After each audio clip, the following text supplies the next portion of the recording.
बिस्मिल्लाहिर्रहमानिर्रहीम। अस्सलाम वालेकुम नाज़रीन, मैं अहमद फ़वाद हूँ। आप यूट्यूब चैनल देख रहे हैं। नाज़रीन, आज तारीख़ है 13 अक्टूबर और दिन है इतवार का। दो बड़ी इंपॉर्टेंट ख़बरें आज के व्लॉग में आपके साथ शेयर करनी है। बिल आखिर इमरान खान साहब की खबर अडयाला जेल से आ गई है। किसकी मुलाकात हुई है इमरान खान साहब से और इमरान खान साहब की सेहत कैसी है, इस पर कुछ तफसीलात हैं, एक्सक्लूसिवली आपके साथ मैं शेयर करूँगा। दूसरे नंबर पर नाज़रीन, पाकिस्तान तहरीक इंसाफ के एहतजाज से मुतल्लिक भी बड़ी ब्रेकिंग न्यूज़ है। क्या पाकिस्तान तहरीक इंसाफ 15 अक्टूबर अडयाला जेल डी चौक एहतजाज करेगी या नहीं करेगी, इससे मुतल्लिक वजारत दाखिला को लिखा गया ख़त भी एक सामने आ गया है। इससे मुतल्लिक भी कुछ तफसीलात आपके साथ शेयर करनी है और आइनी मुसवदे के हवाले से भी कुछ डिटेल आपके साथ मैं शेयर करूँगा कि एक नई अब तजवीज़ आई है सामने आइनी मुसवदे के मुताबिक, और इसके मुताबिक ना काजी साहब को एक्सटेंशन मिल रही है, ना ही आइनी अदालतें बन रही हैं, और ना ही ऐसा होगा कि टॉप 5 सीनियर जजेस में से किसी को चीफ जस्टिस लगाया जाएगा। तो इन तीनों चीज़ों के ऊपर हुकूमत की नंबर गेम भी पूरी नहीं हो पा रही थी। अब एक और नया कार्ड हुकूमत ने खेला है। इस पर क्या मौलाना साहब एग्री हो जाएंगे, पाकिस्तान तहरीक इंसाफ का क्या मौक़िफ़ है, इस पर भी कुछ तफसीलात आपके सामने आज के व्लॉग में रखूँगा। सबसे पहले तो नाज़रीन, आज की जो बड़ी ब्रेकिंग न्यूज़ है इमरान खान साहब से मुतल्लिक पहले आपके साथ शेयर करता हूँ जी। और इससे पहले कि इमरान खान साहब की खबर अडयाला जेल में सेहत के हवाले से आपके साथ मैं शेयर करूँ, हारून रशीद साहब ने इमरान खान साहब से मुतल्लिक एक बड़ा दावा किया है और उन्होंने इमरान खान साहब की जो वसीयत है वो सामने रखी है कि इमरान खान साहब ने ये वसीयत कर दी कि अगर मुझे जेल में कुछ होता है, मुझे फांसी दी जाती है, तो ये मेरी वसीयत होगी। और इस वसीयत में दो बहुत इंपॉर्टेंट चीज़ें हैं जो इमरान खान साहब ने कही हैं। एक तो इमरान खान साहब ने कहा है कि अगर मुझे फांसी दी गई तो मुझे फांसी देते हुए काला कपड़ा मेरे मुंह पर ना लगाया जाए। तो ये इमरान खान साहब ने पहले नंबर पर बात कही। फिर इमरान खान साहब ने कहा कि मुझे फांसी देने की जो वीडियो है वो बनाई जाए और कौम को दिखाया जाए कि मेरे चेहरे पर किसी किस्म का कोई खौफ नहीं था जब मुझे फांसी दी जा रही थी। तो ये बहुत खौफनाक किस्म के इंकशाफात हैं जो कि हारून रशीद साहब की जानिब से किए गए हैं। और इस वक्त जो चीज़ें हैं जिस तरह से पॉइंट ऑफ नो रिटर्न पर पहुंच चुकी हैं, जाहिर सी बात है इमरान खान साहब जिस तरह से अपने स्टांस के ऊपर वो खड़े हुए हैं और बिल्कुल इमरान खान साहब इलेक्शन जीते हुए हैं, अवाम इमरान खान साहब के साथ खड़ी हुई है, लेकिन दूसरी तरफ ताकत का भरपूर इस्तेमाल किया जा रहा है और ख़ानदानों को बचाने के लिए जो हुकूमत की जा रही है, तो इमरान खान साहब इसके मुकाबले में कभी भी पीछे नहीं हटेंगे, ना वो खुद हटेंगे और ना ही अवाम को हटने देंगे। इमरान खान साहब की वो तकरीर याद आ जाती है मुझे जिसमें इमरान खान साहब ने कहा था, बल्कि वादा किया था कि ना मैं खुद झुकूँगा और ना ही अपनी कौम को झुकने दूंगा। और इमरान खान साहब शुरू दिन से, जब से इमरान खान साहब ने पार्टी बनाई थी, एक बात उन्होंने वाजे की थी कि मुझे पार्टी के अंदर बहादुरों की ज़रूरत है। और ये जो इमरान खान साहब की लास्ट वसीयत जो कि हारून रशीद साहब ने बताई है, इसमें भी ये जो दोनों चीज़ें हैं, वीडियो बनाने और काला कपड़ा ना डालने, इसका जो मकसद है वो यही है कि कौम देखे कि इमरान खान साहब फांसी भी चढ़ा है तो बिला खौफ वो फांसी चढ़ा है और कौम की खातिर जो इसने ये बड़ी कुर्बानी दी है, तो घबराना नहीं है, डरना नहीं है, खौफ जो है उसका शिकार आपने नहीं होना। जो इमरान खान साहब का पैगाम पहले दिन से था वही इमरान खान साहब ने अपनी वसीयत में भी जो पैगाम है वो कौम के नाम कर दिया है। अगर उनके साथ इस तरह का काम किया जाता है, खुदा न खास्ता उन्हें फांसी दी जाती है, ये इमरान खान साहब की जानिब से। और ये अपनी बहनों को भी इमरान खान साहब बता चुके हैं, पहले भी बता चुके हैं, और अब ये नया जो दावा है वो भी सामने आया है। अब आता हूँ जी इमरान खान साहब की सेहत से मुतलिक दो ख़बरें इमरान खान साहब से मुतलिक सामने आ रही हैं। एक तो नाजरीन, जब से पाकिस्तान तहरीक इंसाफ अली अमीन गंडापुर दीगर क़यादत ये ज़ोर दे रही है, दबाव डालने की कोशिश कर रही है, मुसलसल मुतालबा कर रही है कि इमरान खान साहब से हमारी मुलाकात करवाई जाए और ख़दशे का इजहार कर रही है कि न जाने इमरान खान साहब की सेहत कैसी होगी अडयाला जेल में, क्योंकि 3 तारीख के बाद उनसे कोई जो लीडर है वो नहीं मिला। तो अब हमें इमरान खान साहब की सेहत से मुतलिक जानना है। यहाँ तक भी बताया जा रहा है कि 6 अक्टूबर के बाद से इमरान खान साहब को तन्हाई में रखा गया है और ये भी एक मेंटल टॉर्चर होता है कि आप किसी को अगर बिल्कुल तनहा कर दें, एक सेल में बंद कर दें, तो ये एक मेंटल टॉर्चर होता है जो आप उस शख्स के साथ कर रहे होते हैं। बहरहाल ये मुतालबा पीटीए के सामने आ रहा है। तो अब आज ये खबर सामने आई जी कि इमरान खान साहब से जो जेल का डॉक्टर होता है एक अपना, उस जेल के डॉक्टर ने मुलाकात की है और इमरान खान साहब का जो तिब्बी मुआयना है वो किया है। बीपी, शुगर, ये सारे इमरान खान साहब के मुआयने जो किए गए हैं, तो इसकी जो डिटेल सामने आई है जी कि बिल्कुल नॉर्मल है इमरान खान साहब।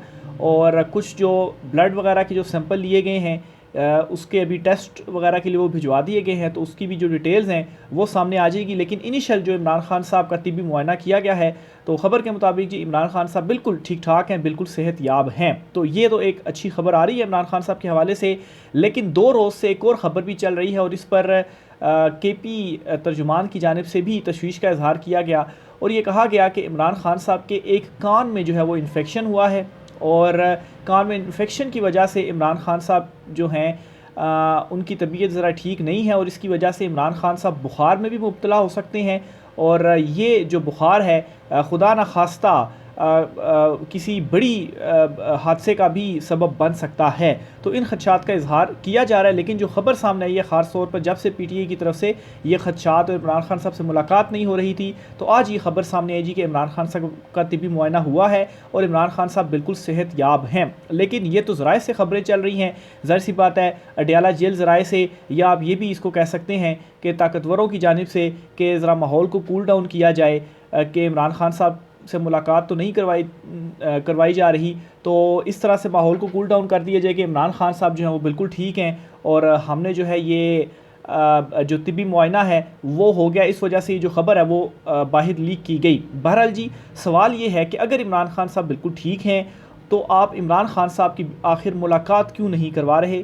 क्यों इमरान खान साहब से इवन कि उनकी फ़ैमिली को नहीं मिलने दिया जा रहा? वीडियो लिंक की एग्जांपल मौजूद है, अदालत का हुक्म भी मौजूद है, तो इमरान खान साहब की एटलीस्ट वीडियो लिंक के ज़रिए मुलाकात करवा दें। अगर आप ये कहते हैं कि सिक्योरिटी थ्रेट्स हैं, लेकिन वो भी नहीं किया जा रहा।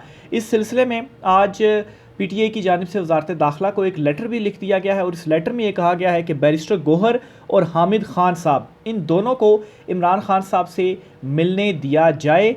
और ये आपको मैं बताता चलूँ कि पाकिस्तान तहरीक इंसाफ ने डिसाइड कर लिया है कि अगर इमरान खान साहब से मिलने नहीं दिया जाता तो 15 अक्टूबर को जो एहतजाज की कॉल दी गई है, फिर जो एहतजाज है वो हम हर सूरत करेंगे।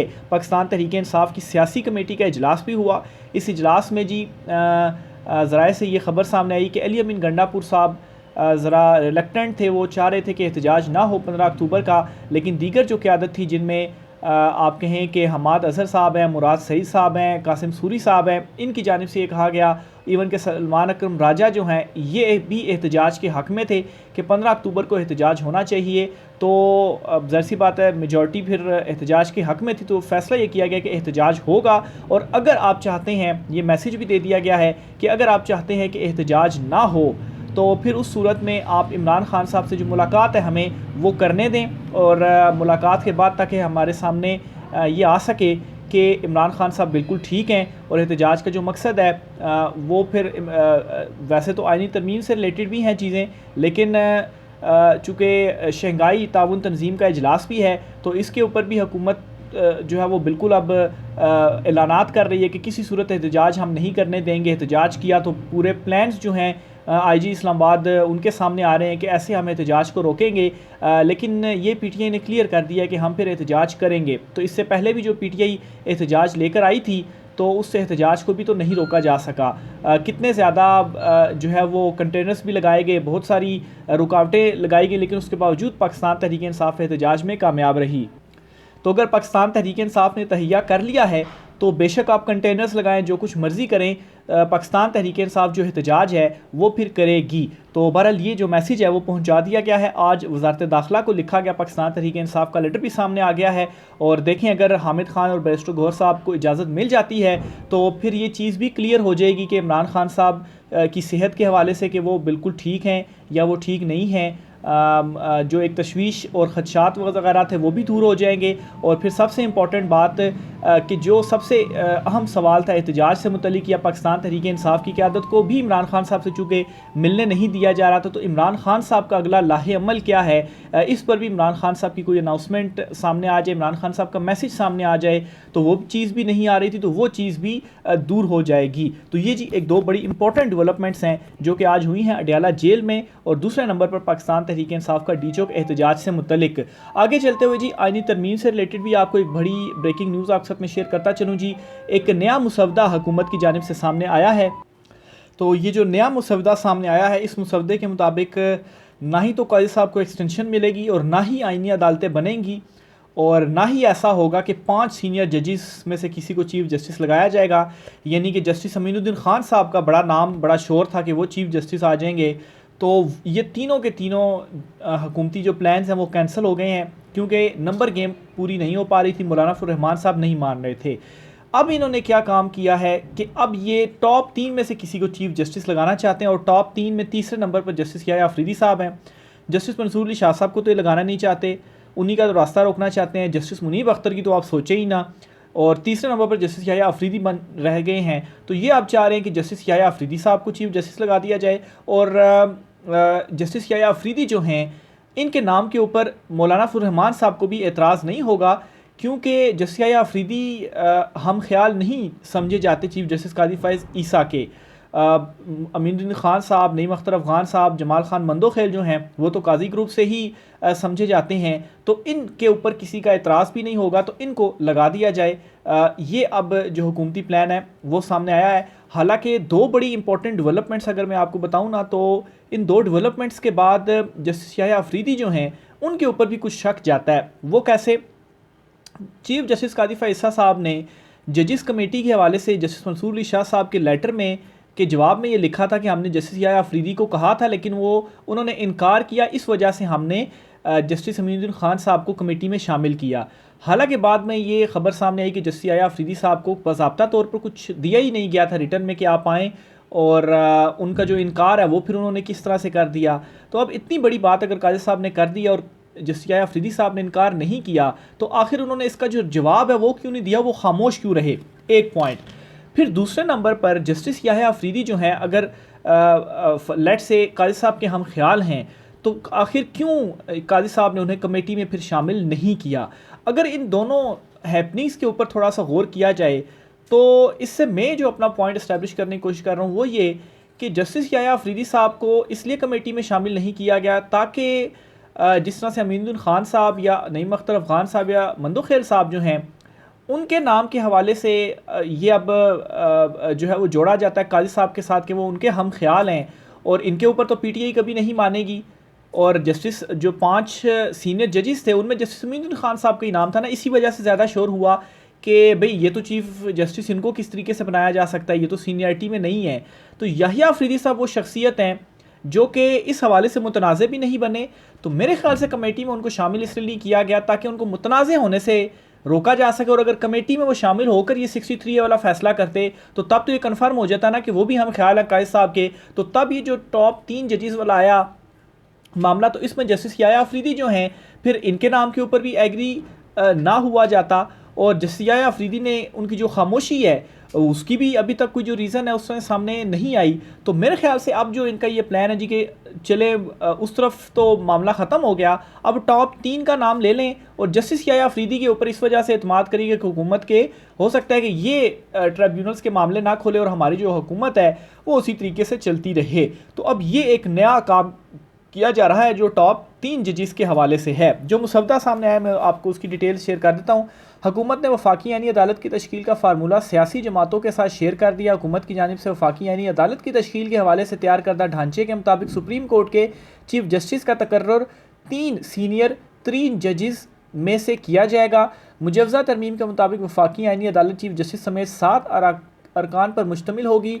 आइनी अदालत के चीफ जस्टिस 2 सीनियर 3 जजेस रुकन होंगे। एक रिटायर्ड जज नई अदालत का चीफ जस्टिस नामजद करेगा और अरकान में वज़ीर कानून, attorney general, Pakistan bar council का नुमाइंदा शामिल होगा। अच्छा, ये आनी अदालत को कहा गया है, लेकिन ज़ाहिर सी बात है इसके ऊपर नहीं मानेंगे तो यही एक तरीका वारदात होता है कि चले आप अगर एक चीज़ नहीं मान रहे तो एक ये वाली चीज़ तो मान लें कि टॉप 3 में से हम किसी एक को चीफ जस्टिस बना दें।